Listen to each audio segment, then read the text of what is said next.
ದೇವತೆಗಳು ಮತ್ತು ಅಸುರರು ಒಂದಾಗಿ ಸಮುದ್ರವನ್ನೇ ಕಡಿದಿದ್ದಕ್ಕೆ ಅಮೃತಕ್ಕಾಗಿ ನಡೆದ ಆ ಮಹಾಮಂಥನದಲ್ಲಿ ಮೊದಲು ಬಂದಿದ್ದು ವಿಷವೋ ಅಥವಾ ಅಮೃತವೋ? ಬನ್ನಿ, ಇಂದಿನ ವಿಡಿಯೋದಲ್ಲಿ ಸಮುದ್ರ ಮಂಥನದ ರೋಚಕ ಕಥೆಯನ್ನು ತಿಳಿಯೋಣ. ಇದಕ್ಕೆ ಮುಖ್ಯ ಕಾರಣ ದುರ್ವಾಸ ಮುನಿಗಳ ಶಾಪ. ಒಮ್ಮೆ ದುರ್ವಾಸ ಮುನಿಗಳು ಇಂದ್ರದೇವನಿಗೆ ಒಂದು ದಿವ್ಯವಾದ ಪುಷ್ಪಮಾಲೆಯನ್ನು ನೀಡುತ್ತಾರೆ. ಇಂದ್ರನು ಅದನ್ನು ತನ್ನ ಆನೆ ಐರಾವತನ ಸೊಂಡಿನ ಮೇಲೆ ಇಡುತ್ತಾರೆ. ಆನೆಯು ಅದನ್ನು ಕೆಳಗೆ ಹಾಕಿ ತುಳಿಯುತ್ತದೆ. ಇದರಿಂದ ಕೋಪಗೊಂಡ ಮುನಿಗಳು, ನಿನ್ನ ಸಂಪತ್ತು ಮತ್ತು ಐಶ್ವರ್ಯವೆಲ್ಲವೂ ನಾಶವಾಗಲಿ ಎಂದು ಶಾಪ ನೀಡುತ್ತಾರೆ. ಶಾಪದ ಪ್ರಭಾವದಿಂದ ದೇವತೆಗಳು ಶಕ್ತಿಹೀನರಾಗುತ್ತಾರೆ ಮತ್ತು ಅಸುರರು ಪ್ರಬಲವಾಗಿ ಸ್ವರ್ಗವನ್ನು ಆಕ್ರಮಿಸುತ್ತಾರೆ. ಆಗ ವಿಷ್ಣುವು ದೇವತೆಗಳಿಗೆ ಅಮೃತವನ್ನು ಪಡೆಯಲು ಕ್ಷೀರಸಾಗರವನ್ನು ಕಡೆಯಲು ಸಲಹೆ ನೀಡುತ್ತಾರೆ. ಯಾವಾಗ ನಡೆಯಿತು? ಇದು ಪುರಾಣಗಳ ಪ್ರಕಾರ ಕೃತಯುಗದಲ್ಲಿ ನಡೆದ ಘಟನೆ. ದೇವತೆಗಳು ಮತ್ತು ಅಸುರರ ನಡುವೆ ಯುದ್ಧಗಳು ನಡೆಯುತ್ತಿದ್ದ ಕಾಲದಲ್ಲಿ ಶಾಂತಿ ಮತ್ತು ಅಮರತ್ವವನ್ನು ಪಡೆಯಲು ಈ ಮಂಥನವನ್ನು ಹಮ್ಮಿಕೊಳ್ಳಲಾಯಿತು.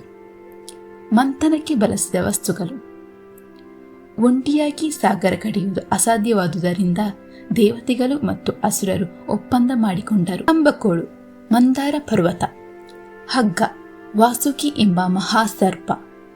ಆಧಾರ: ಮಂದಾರ ಪರ್ವತವು ಸಮುದ್ರದಲ್ಲಿ ಮುಳುಗತೊಡಗಿದಾಗ ಮಹಾವಿಷ್ಣುವು ಕೂರ್ಮ ಅವತಾರವೆತ್ತಿ ಪರ್ವತವನ್ನು ತನ್ನ ಬೆನ್ನಿನ ಮೇಲೆ ಹೊತ್ತುಕೊಂಡರು. ಕೂರ್ಮ ಅವತಾರದ ಮಹತ್ವ: ಮಂಥನ ಶುರುವಾದಾಗ ಮಂದಾರ ಪರ್ವತಕ್ಕೆ ಕೆಳಗೆ ಯಾವುದೇ ಆಧಾರವಿರಲಿಲ್ಲ.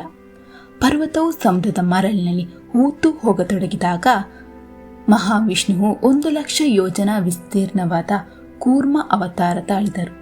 ಸಮುದ್ರದ ತಾಳದಲ್ಲಿ ಪರ್ವತವನ್ನು ತನ್ನ ಬೆನ್ನಿನ ಮೇಲೆ ಹೊತ್ತುಕೊಂಡರು. ವಿಶೇಷ ಅಂಶ: ಮಂಥನದ ವೇಗಕ್ಕೆ ಪರ್ವತ ತಿರುಗುತ್ತಿದ್ದಾಗ ಆಮೆಯ ಬೆನ್ನಿಗೆ ತುರಿಕೆಯ ಅನುಭವವಾಗುತ್ತಿದ್ದಂತೆ ಅಷ್ಟು ಬೃಹತ್ ಶಕ್ತಿ ಆ ಅವತಾರಕ್ಕಿತ್ತು. ವಾಸುಕಿ ಹಾವಿನ ಸಂಕಷ್ಟ: ದೇವತೆಗಳು ಮತ್ತು ಅಸುರರ ನಡುವೆ ಒಂದು ಚತುರ ಒಪ್ಪಂದ ನಡೆಯಿತು. ಅಸುರರು ತಮಗೆ ಗೌರವ ಬೇಕೆಂದು ಹಾವಿನ ತಲೆಯ ಭಾಗವನ್ನು ಹಿಡಿದರು. ದೇವತೆಗಳು ಹಾವಿನ ಬಾಲದ ಭಾಗವನ್ನು ಹಿಡಿದರು. ಮಂಥನದ ರಭಸಕ್ಕೆ ವಾಸುಕಿ ಹಾವು ಸುಸ್ತಾಗಿ ಅದರ ಬಾಯಿಯಿಂದ ಭೀಕರವಾದ ವಿಷದ ಉಸಿರು ಮತ್ತು ಜ್ವಾಲೆಗಳು ಹೊರಬಂದವು. ಇದು ಅಸುರರನ್ನು ಸುರತೊಡಗಿತು. ಆದರೆ ದೇವತೆಗಳು ಬಾಲದ ಕಡೆ ಇದ್ದುದರಿಂದ ಅವರಿಗೆ ಯಾವುದೇ ಹಾನಿಯಾಗಲಿಲ್ಲ. ಮಂಥನದಲ್ಲಿ ಏನೇನು ಬಂದವು? ಮಂಥನದ ಶುರುವಾದಾಗ ಮೊದಲು ಬಂದಿದ್ದು ಅಮೃತವಲ್ಲ, ಬದಲಿಗೆ ಲೋಕವನ್ನೇ ನಾಶ ಮಾಡಬಲ್ಲ ಭಯಂಕರ ವಿಷ. ಹಾಲಾಹಲ: ಸಾಗರದಿಂದ ಮೊದಲು ಹೊರಬಂದ ಕಾಲಕೂಟ ವಿಷವನ್ನು ಕಂಡು ಎಲ್ಲರೂ ಬೆಚ್ಚಿಬಿದ್ದರು. ಆಗ ಶಿವನು ಲೋಕವನ್ನು ರಕ್ಷಿಸಲು ಆ ವಿಷವನ್ನು ತಾನೇ ಕುಡಿದನು. ಪಾರ್ವತಿ ದೇವಿಯು ಆ ವಿಷ ಹೊಟ್ಟೆಗೆ ಇಳಿಯದಂತೆ ಶಿವನ ಗಂಟಲನ್ನು ಒತ್ತಿ ಹಿಡಿದಳು. ಇದರಿಂದ ಶಿವನ ಗಂಟಲು ನೀಲಿ ಬಣ್ಣಕ್ಕೆ ತಿರುಗಿತು. ಅಂದಿನಿಂದ ಆತನಿಗೆ ನೀಲಕಂಠ ಎಂಬ ಹೆಸರು ಬಂತು. ರತ್ನಗಳು ಮತ್ತು ದೇವತೆಗಳು: ಮಂಥನದ ಮುಂದುವರಿದಂತೆ 14 ರತ್ನಗಳು ಹೊರಬಂದವು. ಲಕ್ಷ್ಮೀ ದೇವಿ ಸಂಪತ್ತಿನ ದೇವತೆ. ಐರಾವತ ಬಿಳಿ ಆನೆ. ಕಾಮಧೇನು ದಿವ್ಯ ಹಸು. ಉಚ್ಚೈಸ್ರವಸ್ರು 7 ತಲೆಗಳ ಕುದುರೆ. ಕಲ್ಪವೃಕ್ಷ ಕೇಳಿದ್ದನ್ನು ನೀಡುವ ಮರ. ಚಂದ್ರ ಶಿವನು ತನ್ನ ಜಡೆಯಲ್ಲಿ ಧರಿಸಿದ್ದನು. ಧನಧ್ವರಿ ಆಯುರ್ವೇದದ ದೇವರು ಕೈಯಲ್ಲಿ ಅಮೃತ ಕಲಶ ಹಿಡಿದು ಕೊನೆಯಲ್ಲಿ ಪ್ರತ್ಯಕ್ಷನಾದರು. ಅಮೃತದ ಹಂಚಿಕೆ ಮತ್ತು ಮೋಹಿನಿ ಅವತಾರ.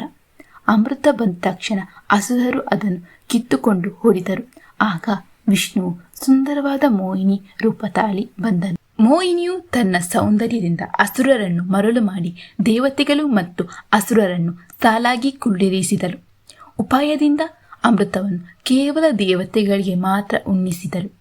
ಮೋಹಿನಿಯು ದೇವತೆಗಳಿಗೆ ಅಮೃತ ನೀಡುವಾಗ ಸ್ವರಭಾನು ಎಂಬರ ಅಸುರ ದೇವತೆಗಳ ವೇಷದಲ್ಲಿ ಬಂದು ಅಮೃತ ಕುಡಿಯುತ್ತಾನೆ. ಇದನ್ನು ಸೂರ್ಯ ಮತ್ತು ಚಂದ್ರ ಪತ್ತೆ ಮಾಡುತ್ತಾರೆ. ವಿಷ್ಣು ಚಕ್ರದಿಂದ ಅವನ ತಲೆ ಕತ್ತರಿಸುತ್ತಾನೆ. ಆದರೆ ಅವನು ಅಮೃತ ಕುಡಿದುದರಿಂದ ಸಾಯುವುದಿಲ್ಲ. ತಲೆ ಭಾಗ ರಾಹು ಮತ್ತು ದೇಹ ಭಾಗ ಕೇತು ಆಗಿ ಬದಲಾಗುತ್ತದೆ.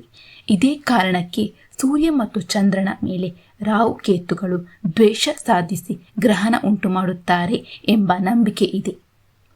ಹೀಗೆ ಸಮುದ್ರ ಮಂಥನವು ಕೇವಲ ಒಂದು ಕಥೆಯಲ್ಲ, ಇದು ನಮಗೆ ಜೀವನದ ದೊಡ್ಡ ಪಾಠವನ್ನು ಕಲಿಸುತ್ತದೆ. ಅಮೃತದಂತಹ ಯಶಸ್ಸು ಬೇಕಾದರೆ ಕಷ್ಟವೆಂಬ ಜೀವನವನ್ನು ನುಂಗುವ ತಾಳ್ಮೆ ಇರಬೇಕು. ದುರಸೆ ಪಟ್ಟ ಅಸುರರಿಗೆ ಅಮೃತ ಸಿಗಲಿಲ್ಲ, ಆದರೆ ಶಿಸ್ತು ಮತ್ತು ಧರ್ಮದ ಹಾದಿಯಲ್ಲಿದ್ದ ದೇವತೆಗಳಿಗೆ ಜಯವಾಯಿತು.